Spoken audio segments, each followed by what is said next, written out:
அனைவருக்கும் வணக்கம். சிவ சிவ என்றால் பிறப்பில்லை. ஒரு பிறவியில் செய்த பாவத்தை மற்றொரு பிறவியில் தீர்த்து கொள்ளட்டும் என்பதற்காக ஈஸ்வரன் கருணையுடன் மறுபடியும் பிறவியை தருகிறான். பகவானிடம் பக்தி உண்டாகவும் அவனது அருள் கிடைக்கவும் முதலில் பிறருக்கு உதவி செய்ய வேண்டும். மனம் பக்குவம் அடைந்தால் உண்மையான பக்தியும் ஈஸ்வரனின் அருளும் கிடைக்கும். தேசப்பணி சமூக பணியில் ஈடுபடுவதற்கு முன் சமூக சேவையை தெய்வ பணியுடன் இணைத்து செய்ய வேண்டும்.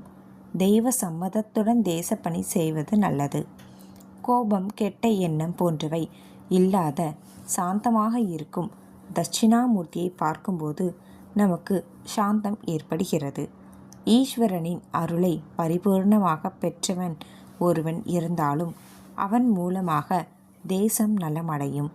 அப்போது அது வந்தாலும் பயம் இல்லை. எந்த கோவிலுக்கு சென்றாலும் சிவசிவ என்று போட்டிருப்பார்கள். இதில் அநேக உட்பிரிவுகள் உண்டு. அவைகள் சிவ தீட்சை பெற்றவர்களுக்கு தான் தெரியும்.